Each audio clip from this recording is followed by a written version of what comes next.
Tí ó wà káàkiri àgbáńlá ayé, a wà pẹ̀lú ọ̀kan nínú àwọn àgbà ọ̀jẹ̀ nídìí eré sinimá àgbéléwò Oduni Aládò. Àwọn kan tiẹ̀ máa ń pè wọ́n ní Aládò pa, ṣùgbọ́n mi ò mọ rísì tó ṣe ń pè wọ́n láládò pa o. Oduni Aládò jẹ́ láàrin àwọn àgbà ọ̀jẹ̀ eléré, wọn kì í ṣe àìmọ̀ fún olóko.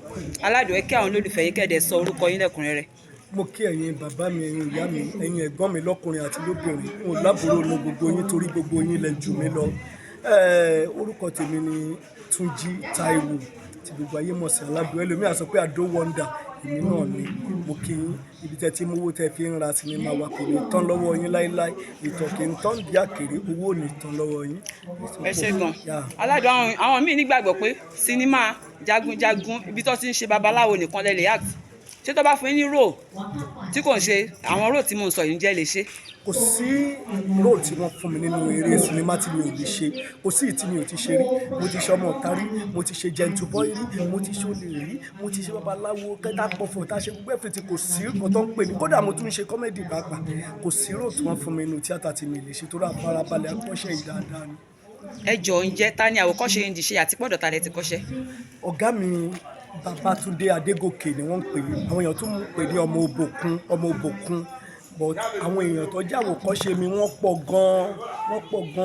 Like Yínká Quadri, Fálà Mọ̀súrù Ọbádínà, Alápínní, gbogbo àwọn àgbà òṣèré orí ìtàgé ẹ̀ ní àwòkọ́ṣe mi. A dẹ̀ ń dúpẹ́ lọ́wọ́ Ọlọ́run pé ibi táwa náà bá dé lénìí, ní jẹjẹrẹ tó ṣe ń tẹ̀síwájú. Kí ni kí àwọn olólùfẹ́ yín máa retí lọ́dọ̀ yín? A wà ní ọ̀dọ̀ obìnrin kan tó pè wá sí location báyìí. Fóyèkẹ́ là ń pè é. À ń pète pé Fóyèkẹ́ Ináolájí, à ń pète pèrò lórí sinimá kan tó máa gbilẹ̀.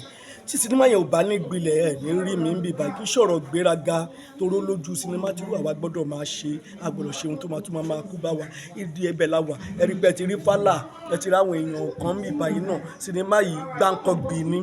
Àwọn alára ti ṣe tiẹ̀ tó pariwo, Ajérò ṣe tiẹ̀ wọ́n pariwo. Eléyìí náà ó dá mi lójú pé tí tá bá ṣe tó ti jáde báyìí, tó bá jáde báyìí, ẹ kan sára sí wa pé a kú iṣẹ́ ọpọlọ ọ̀dọ̀ Fóyèkẹ́ Ináolájí. Àwọn tí ó bá fẹ́ kọ́ṣẹ́ fíìmù, ẹ jọ̀ọ́ ẹ sọ nọ́mbà yín fáwọn olólùfẹ́ yín. Nọ́mbà ti tèmi, ẹ jẹ́ kí n sọ méjì nínú nọ́mbà mẹ́ta.